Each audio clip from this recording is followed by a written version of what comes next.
tragic update for a local family after their parents went missing just before Christmas. Plus, what Mexico's president says the U.S. needs to do before he helps with the migrant crisis. And dangerously high surf, what you can expect at our coastline today.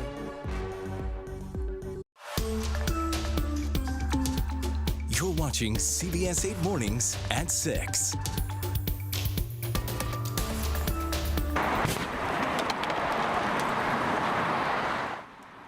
Now take a look at this new video. In fact, you can even hear it as well, too.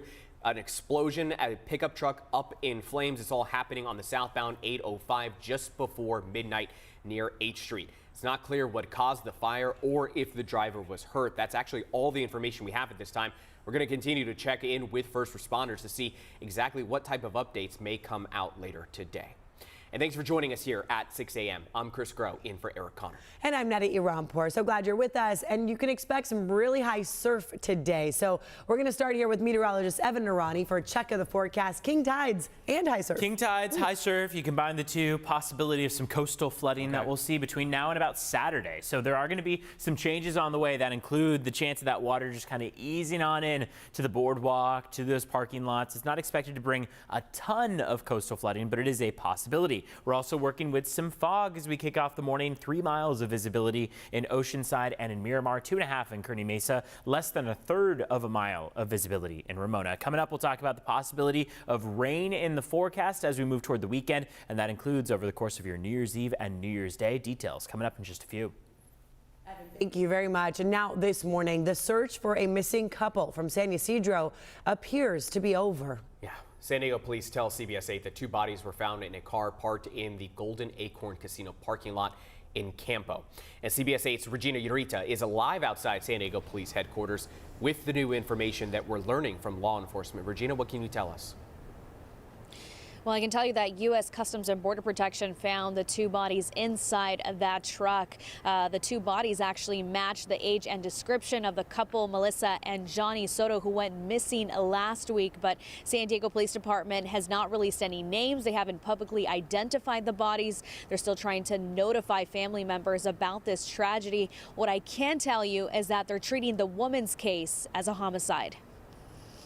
It appears to be just a tragic case of domestic violence involving a husband and wife that were separated, have a family, and we're just essentially doing what we can do to kind of close the gaps and fill in exactly what occurred with this particular couple. And Lieutenant Steve Shilbosky with SDPD's homicide unit says the man appeared to have suffered from a self-inflicted gunshot wound to the head. The woman's injuries were not immediately apparent, but SDPD believes she may have been killed in San Ysidro prior to coming to the casino. This week, CBS 8 had talked to the Soto family. They've been searching for answers, trying to find their family members. The married couple had been living separately and had gotten together to talk last Wednesday evening. It's believed that later that night into the early morning hours is when he pulled his truck into the casino parking lot with his wife already dead and then committed suicide. The couple leaves behind 3 children, the youngest an 18-year-old. We just want them to come home safe or even give us like any type of sign or contact that they're okay. And the family had been posting missing flyers all over the county, trying to piece together what happened, trying to find answers and hopefully find their family members. SDPD is still investigating this case and they're taking it very seriously. That's the latest here. I'll send things back to you guys. Thank you so much, Regina. And remember, help is always available. The National Suicide and Crisis Lifeline is a 988, and the National Domestic Violence Hotline is 800-799-7233. We also have a link to resources that are here, based locally in San Diego. Just go to cbs8.com and click on the help button. Queremos ayuda, queremos una educación para nuestros hijos. Es lo único que nosotros pedimos, más nada, como seres humanos. She's saying right there they want an education for their children. She wants help. Right now, a caravan of migrants making its way towards our border as U.S. officials press Mexico's president to do more. He says he's willing to help address the crisis if the U.S. supplies additional aid to the countries the migrants are fleeing. According to the nonprofit TRAC, the immigration court backlog is now a record 3 million cases, bigger than the population of Chicago. That's the 3rd largest U.S. city. And this morning we do have new numbers from San Diego's Chief Border Patrol agent. So take a look here. There were more than 7,000 apprehensions between December 20th through the 26th in just 6 days time. 142 unaccompanied minors were encountered and 11 human smuggling events were stopped.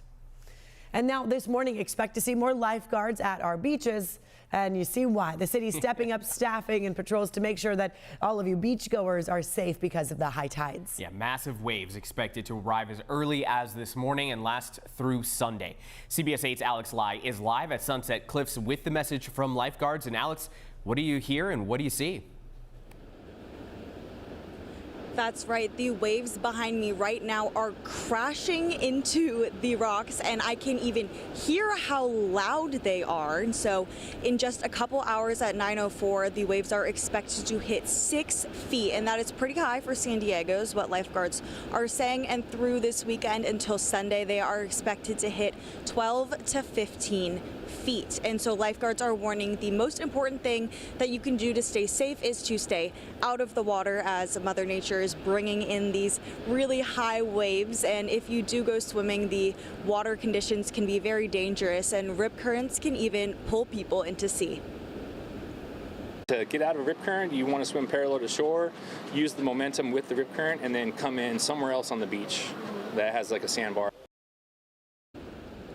And so remember these if you do go into the water, although like I said, lifeguards are recommending that you stay clear of the water. And you might remember back in January, this was nearly a year ago, when we saw massive waves crashing onto boardwalks. It caused coastal flooding that hit housing, businesses, and lifeguard stations. We're told we could see this happen again this weekend. Also, lifeguards say people should be mindful if they're near Sunset Cliffs, like I'm at now, or other bluff areas, and to not go on wet cliffs because that could be dangerous. So back out here live, lifeguards are warning to not go into the water, especially if you have young kids or aren't experienced in the water. And, you know, if you're visiting, also to stay safe, because lifeguards have already had to make multiple rescues this week. And so they will be amping up patrols. You'll see them more on the beach. And if you do want to see those high tides starting today through Sunday, it's recommended that you watch them from a distance, you know, not on the beach, maybe a little bit farther on the boardwalks, or even up here where I'm at in Sunset Cliffs. All right, back to you. All right, Alex, thanks for showing it to us. Once we get daylight, of course, you're going to see these impressive, huge waves right there.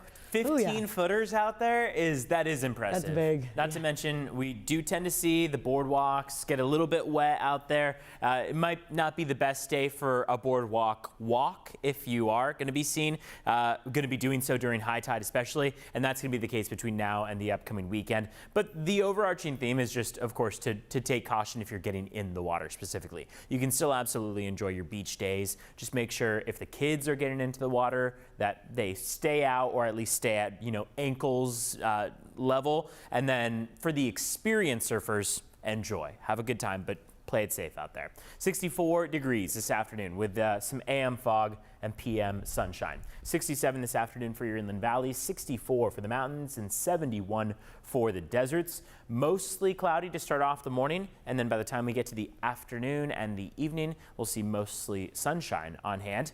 At least a bit more fog this morning, very similar to what we saw yesterday than what we'll see by the time we get to the afternoon stretch. Rain chances climb steadily as we get into Saturday. That's going to be the day before New Year's Eve celebrations. The chance of rain is still at 16 to 32% for Sunday into Monday. But right now, it seems like the best we'll get in that stretch is going to be some minor sprinkles, light rain, as opposed to Saturday, where we're expecting about 1/4 of an inch up to 1/2 inch. That's why that chance is so high into Saturday. We don't see it drop down for any longer than a day. Tuesday, we drop down to a 5% chance, so it seems like that will be a dry day before climbing again into Wednesday of next week as we see more wet weather in our forecast moving forward. But overall today, we've got that cloud cover to start off the morning in the form of fog for most of us. Temperatures climbing to the mid-60s under partly cloudy skies. Now for traffic, today will be the busiest day on the roads as people head home after Christmas. That's according to AAA. Worst time to drive is expected to be between 2 and 8 p.m. It's best to drive before noon. And today's gas price is up again right now, $4.78 a gallon.